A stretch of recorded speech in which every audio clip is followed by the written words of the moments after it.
Hey, everybody, welcome back into the Leaning into Leadership podcast. This is episode 222. And let me open by asking you a question. If you're stepping into a new leadership role this year, what is your plan to build culture from day one? You see, this is the kind of work that I support leaders with every single day. Through leadership coaching, speaking, and professional development, I help school leaders, especially those early in their journey, gain clarity, develop systems, and lead with purpose. Because let's face it, without clarity and a strong culture, leadership can feel like a never-ending fire drill. My mission is to help leaders move from overwhelmed to intentional so they can focus on what really matters. Now, my guest on the show today knows a thing or two about that. Jeff Linden is a high school principal, a fellow podcaster, and a leader who brings a unique blend of military discipline, coaching experience, and heart-first leadership into everything he does. In this episode, Jeff shares how he approached his transition into a large high school by focusing on systems, relationships, and listening first. We talk about how culture isn't built overnight, but with intentional planning and collective buy-in, it can be shaped in powerful ways. Whether you're a brand new principal or just looking to level up your leadership this year, Jeff drops some serious insight into what it means to lead with purpose. So let's get right into this. Episode 222 of the Leaning into Leadership podcast with my guest, Jeff Linden. All right, everybody, welcome back into the Leaning into Leadership podcast. My guest on the show today is Jeff Linden, who is a high school principal, a man after my own heart. Most of you know I identify as a recovering high school principal, so always great to sit down and have a conversation with a fellow high school principal. Also, as it turns out, Jeff is here in Nebraska, like I am, and is a fellow podcaster. So we have a lot of stuff in common as we kick off this episode. I know we're going to talk about school culture, which is, of course, something I love, and it's something that Jeff loves. And who knows where else the airwaves might take us. But before we go too far, Jeff, welcome into the Leaning into Leadership podcast, man. Hey, thanks, Darrin, for having me. I am excited for the opportunity to be here on your show, and I'm ready to go. Yeah, right on, man. I'm excited to have you here on the podcast and to talk about maybe some awesome things happening at Hastings High School, some of the things throughout the course of your journey.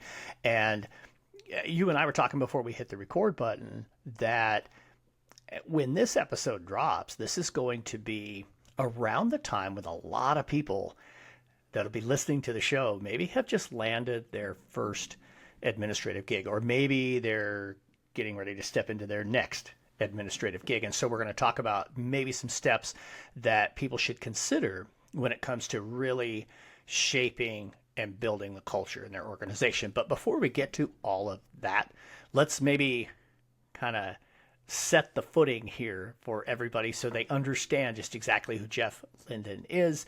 Just give us a little background, man. Yeah, I like to tell people, when I got into education, I took the 10-year route to graduate college because I didn't get into education right away. I would be considered one of those, not transitional, but that's the word that pops in my head right now. But, later in life, educator to where I had some experiences. I served in the Army Reserve for 8 years, did a couple of deployments there. And then I also worked in a factory. I did go to college, but I had to step away from it. It wasn't until really I got into coaching at Kearney Catholic to where I put it together, coaching, education. And that's really what spurred me to become an educator. And then from there, with my leadership background in the military and being a head football coach right out of the gate in my first teaching gig, and wrestling and track and coaching all the things and teaching math and PE, I just knew eventually it wasn't until my grandfather or my wife's grandpa sat me down and just said, hey, you could probably, become an administrator someday. And that's kind of where I was like, I don't know about that. So it took me a while to come around to it, but he kind of motivated me and encouraged me to look into that. And so that's kind of where becoming a administrator or principal down the road really came about.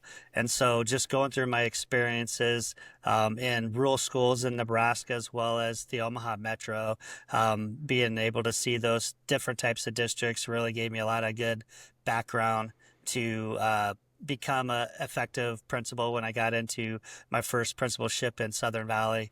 And then now I'm currently at Hastings Public Schools, where I'm the building principal, going from a school of about 175 students to a school of 1,000 students is quite the change. But it's been, I look at it, kids are kids wherever you're at. Leadership is leadership wherever you're at, whatever capacity.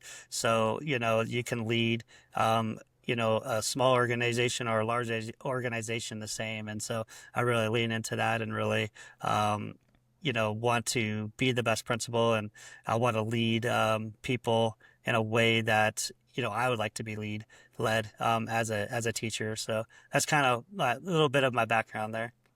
Yeah, no, that's good stuff there. And there's a couple of things in there that I'm really interested in. One, I appreciate that you shared your story of kind of who tapped you on the shoulder to head into leadership. I always find that fascinating, because very, very few of us just, right off the bat, I want to be an administrator. In fact, it's almost like it's ingrained in us when we become, rookie teachers. You don't want to become one of them. And but eventually somebody taps us on the shoulder. And so I appreciate that you shared that. The other thing too that I found really interesting, I want to come back to, you were a head football coach from the word go.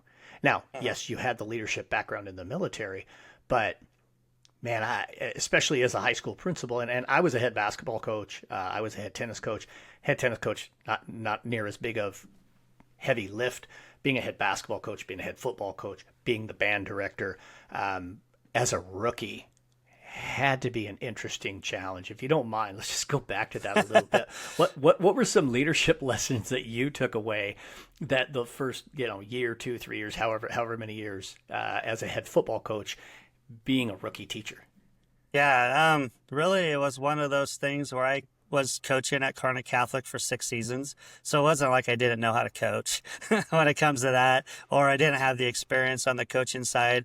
What I did lack experiences was actual teaching, because you can go through your college prep courses and you get an idea, but you really don't know what it's like until you show up and you're actually doing the job. So for me, at the time personally, I was, going through a divorce. So I had a lot of time on my hands at that time. So it wasn't, it was just something I did. It was, hey, I wanted to be a head football coach. I got the opportunity in my first teaching job to do that. And I felt like, I was ready for that challenge, just because of the experiences I had. I was also an older teacher at that time. Like I said, it took 10 years to graduate college. So I'm like 28 years old.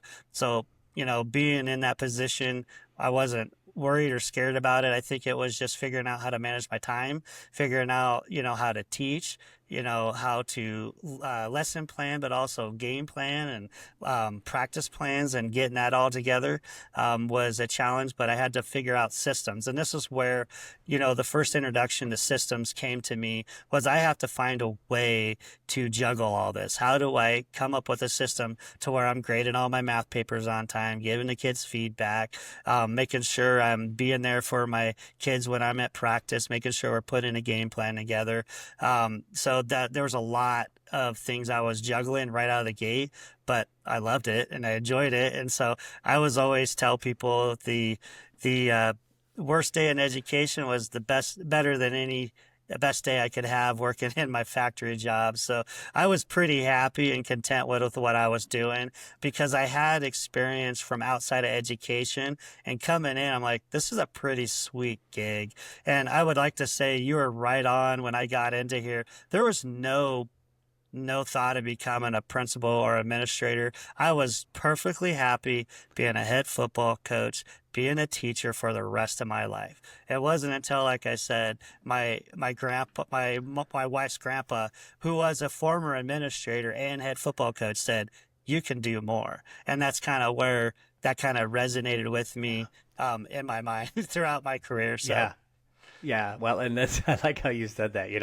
I was in the same boat. I wasn't thinking about being an administrator. And my first principal, Betsy, was the one who tapped me on the shoulder. And I mean, I think it was either my second or my third year as a junior high school teacher, and certainly that kind of reshaped the way I thought about some things. I didn't like immediately say, "Oh yeah, I should do that," but I had a student teacher, and part of the deal when you had a student teacher was I was in Arizona, Northern Arizona University would give you, your option. We can pay you X or we can give you 3 credit hours.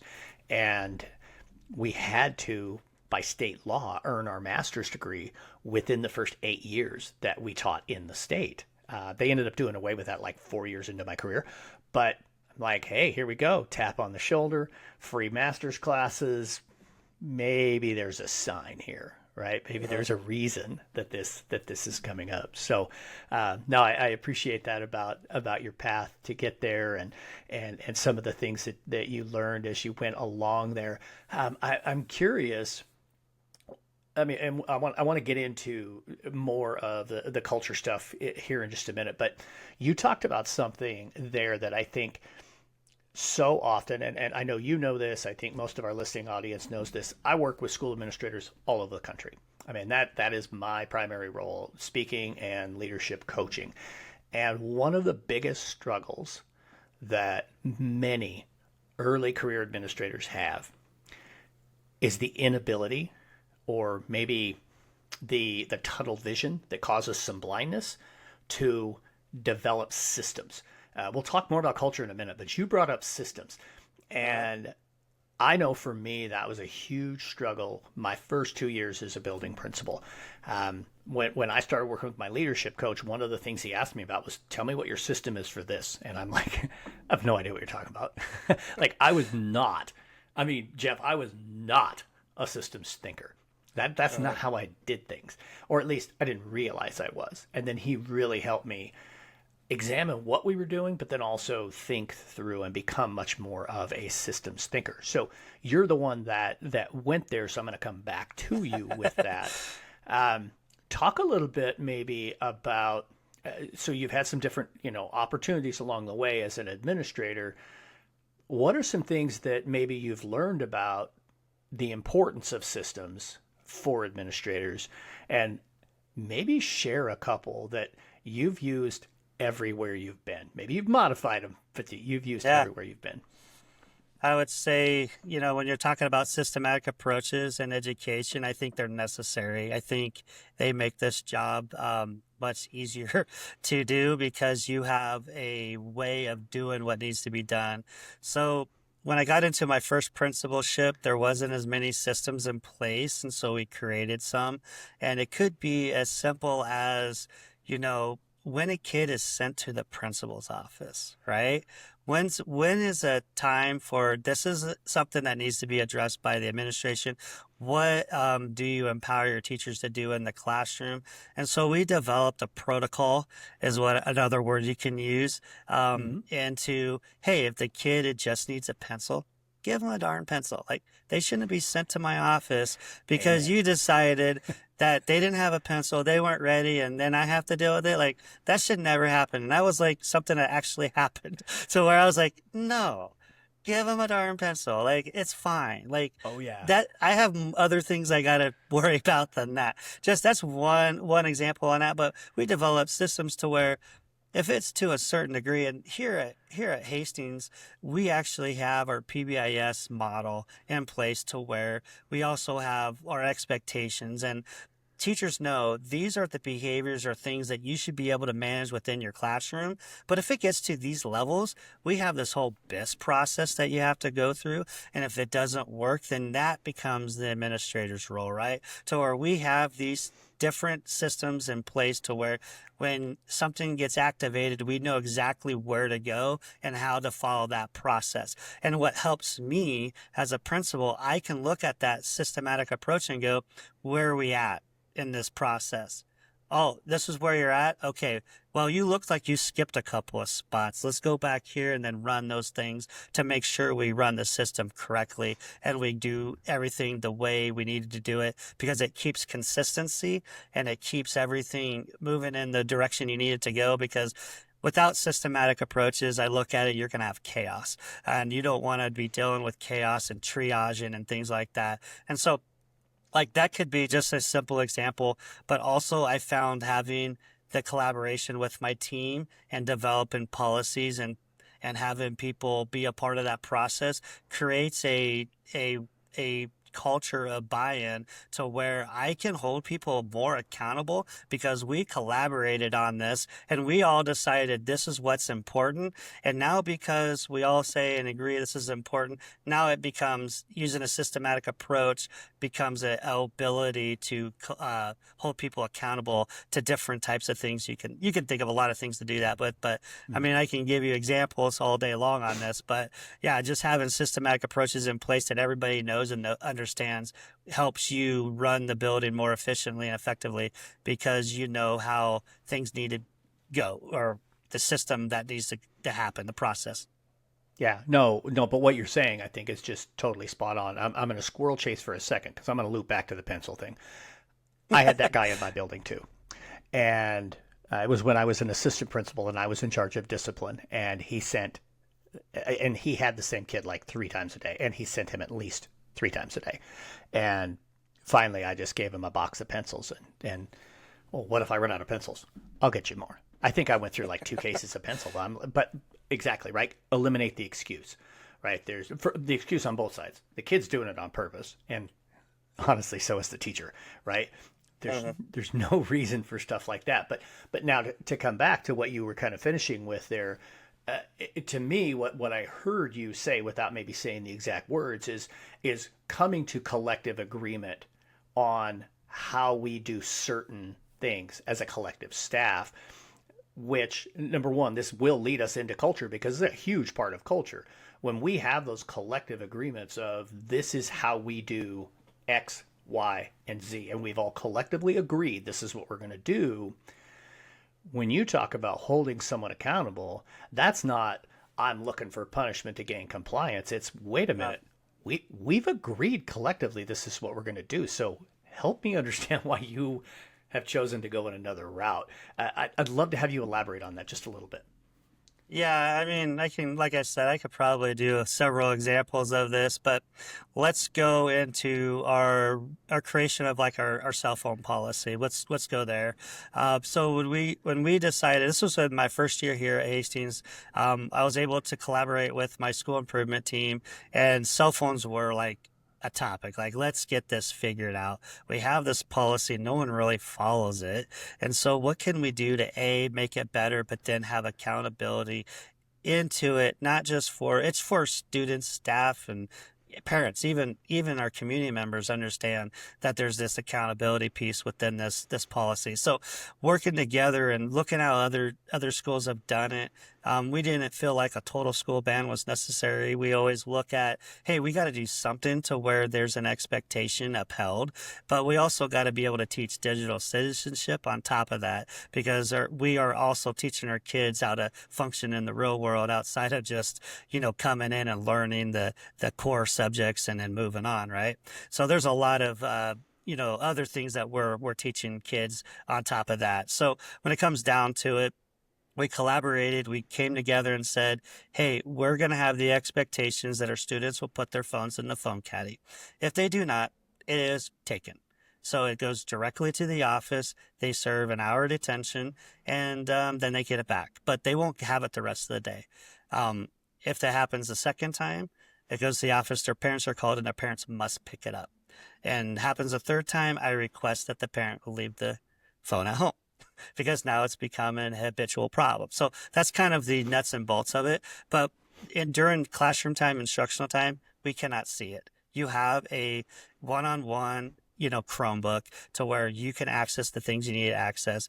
Parents, if you want to contact your child, go through the main office. We'll get your child the message, So a lot of those things came in place. And then we said, you know what, as a collective group, within my teaching staff, because my teaching staff really drove this. And they're the ones that I had them put it out to the teachers at a professional development towards the end of that first year and say, this is our expectation. We've collaborated with you. We brought back information and feedback from you for this policy. So we got everybody collectively basically joining in and buying in on what we want to do. And we all say this is important. Now with that, if someone isn't running that correctly, I can go, hey, what did we agree on? And then I can come and we can have a conversation about what the expectation, why we have the expectation. Just yesterday, I sat down with a parent and had to explain the policy. We're 2 years in. And I basically said, student, what's our expectation? Put the phone in the phone caddy. What happens if you don't? Well, it's take it. You understand why? Yep, we got to be learning in class. Okay. Parent, did you understand that? Parent's like, okay, I get it. You know, they didn't like it, but at the same time, they understand that we have expectations. So that helps me hold students accountable. My APs, it makes their job easier.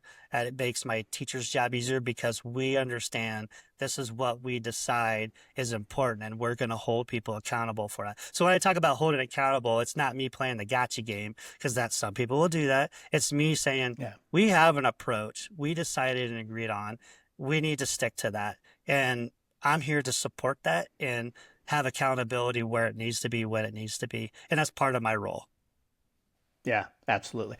Well, and I think, again, I think that ties in so much with setting the expectation and setting the culture of the organization, you know, whether that's the culture in the classroom, cultures in the hallway, culture in the building, culture in the community.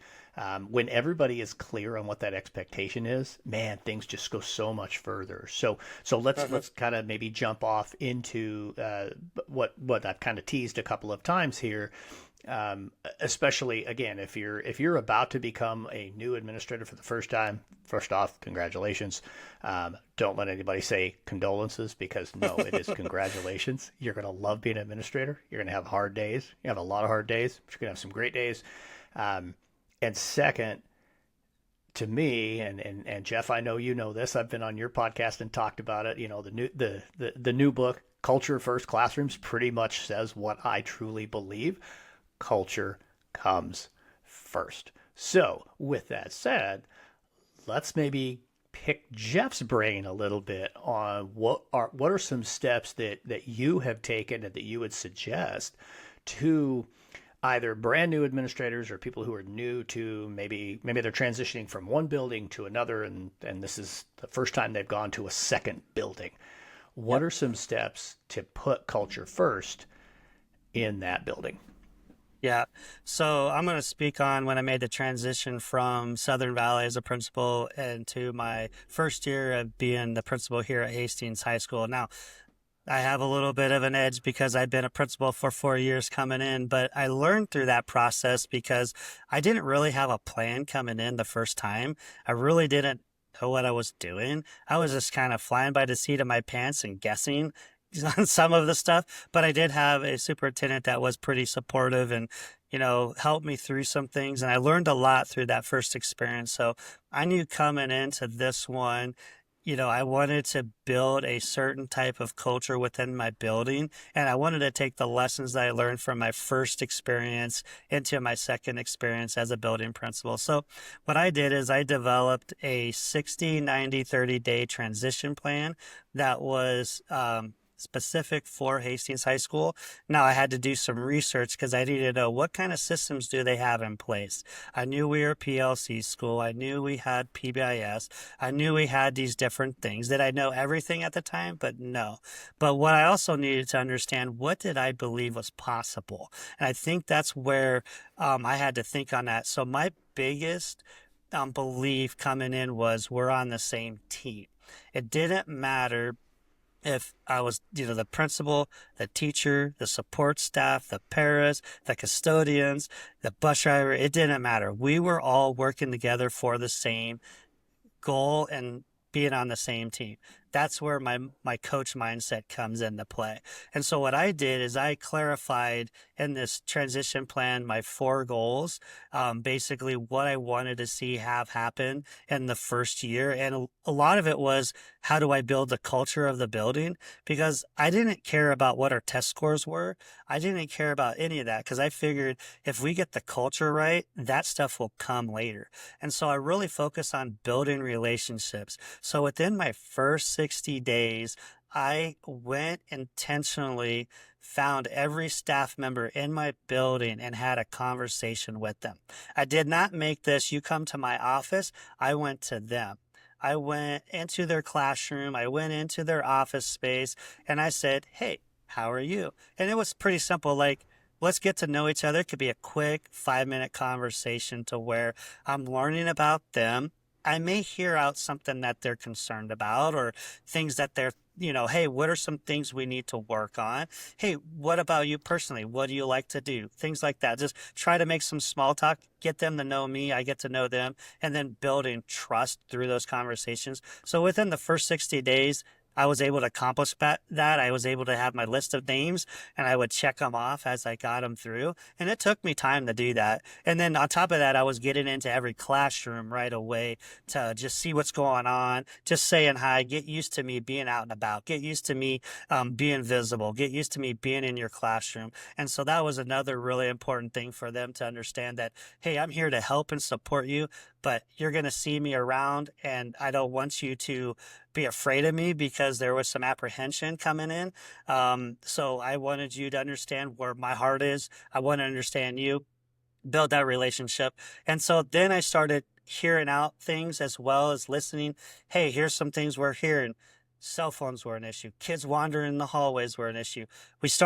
I started realizing this was a common theme throughout these conversations. Then I started getting to know my administrative team as well. I got to get to know them a little earlier because we started in the summer, getting to know each other on those things. But getting to know the school improvement team, getting to know the different systems and how they work was also really important within that first 60 days. Then the next 90 days, it was, we're meeting because I'm hearing these issues. What are we going to do to solve them? So we started collecting data. We started looking at things, started analyzing things, started reaching out, talking to different schools. How do you do this cell phone policy? We started figuring out, hey, there's this e-hall pass. So that maybe help us with the accountability, because we were still on paper passes my first year.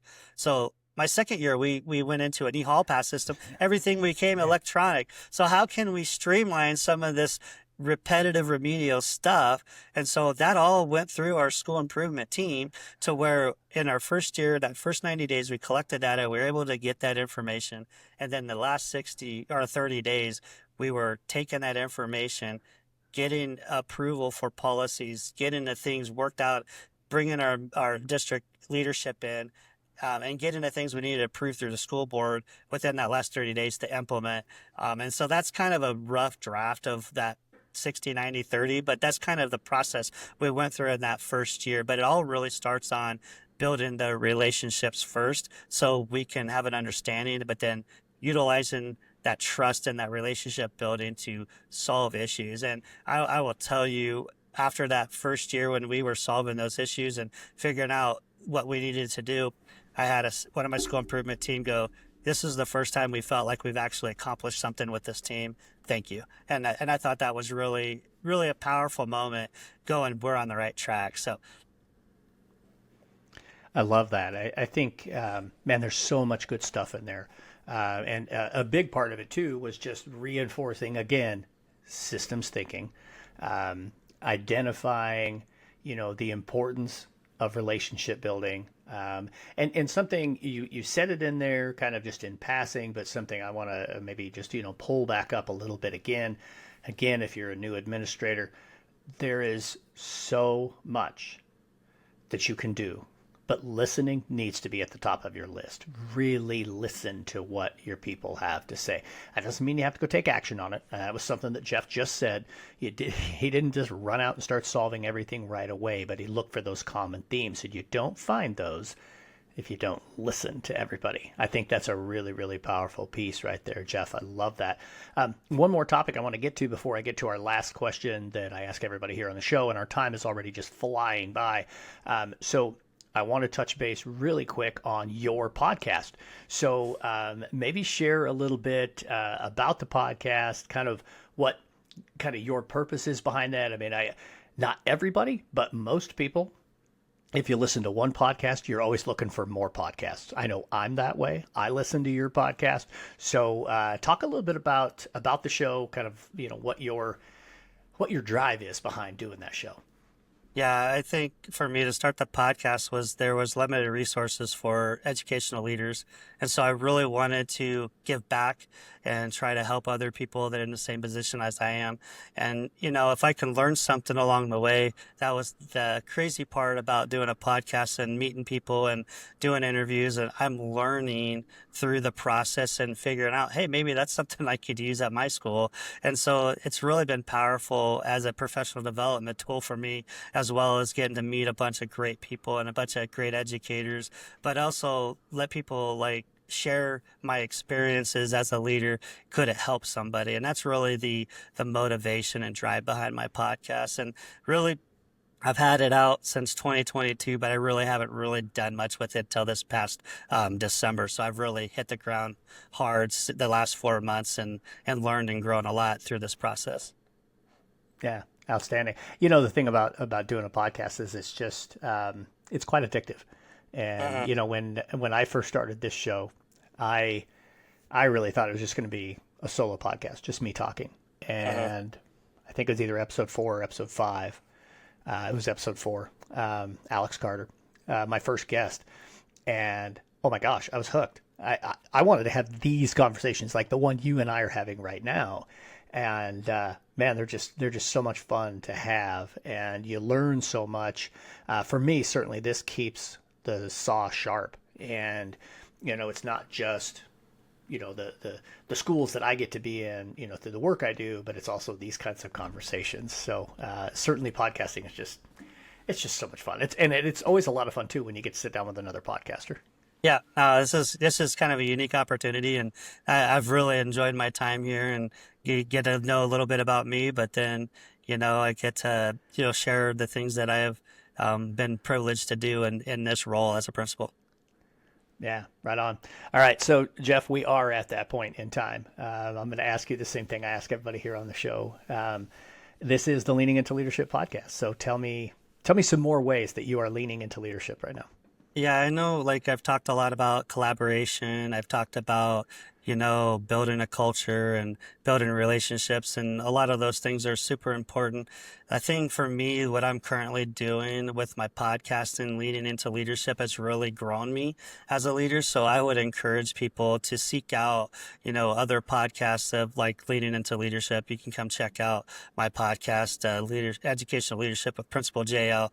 But there's a lot of people out there doing a lot of great work, and I think we need to work together and network. And really, we can help each other grow, but at the same time, I'm learning through this process. I'm learning how to become a better leader, but I'm also learning things to help my building become better. And so that's kind of where I'm learning to lean into leadership. Is there's other ways to do that besides your usual networking within your building and your district, but sometimes reaching out beyond that is also very beneficial in building those relationships up.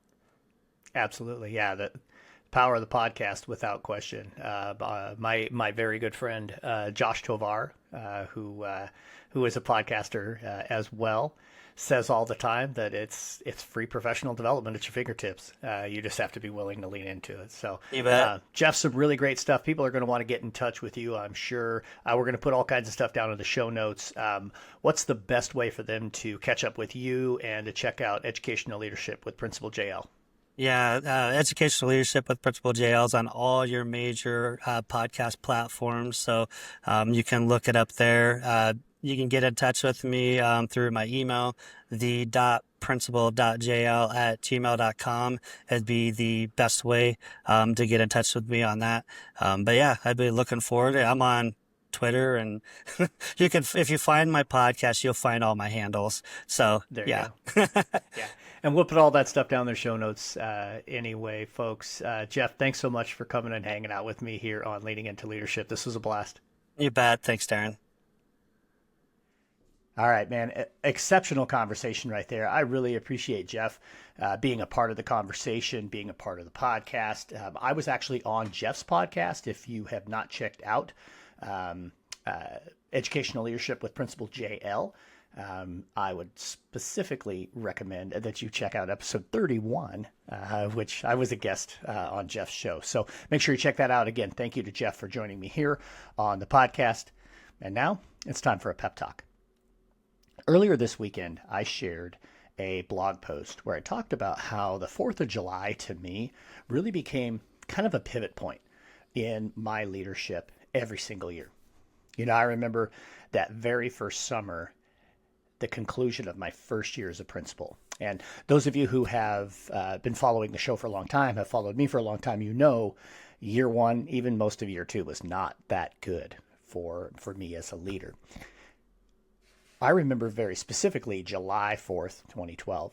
We were out at the fairgrounds, we watched the fireworks, and as we're driving back to our house, all I can think about is, okay, it is time now to start thinking about the upcoming school year. It is time now to really get focused, get clear on what my goals are, and how am I going to start to show up a little bit differently.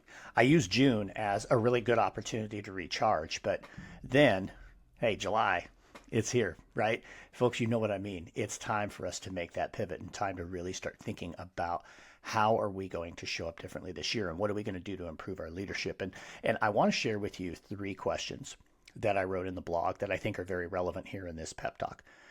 Number 1, who needs more of my attention, support, and trust this year? Number 2, what routines or rituals will help us build a stronger culture? And number 3, what is the one thing I will keep front and center all year long? If you can focus on those 3 things, if you can get good answers to those over the next month or 2, whatever you have left before the school year begins, that's going to help set you up for success.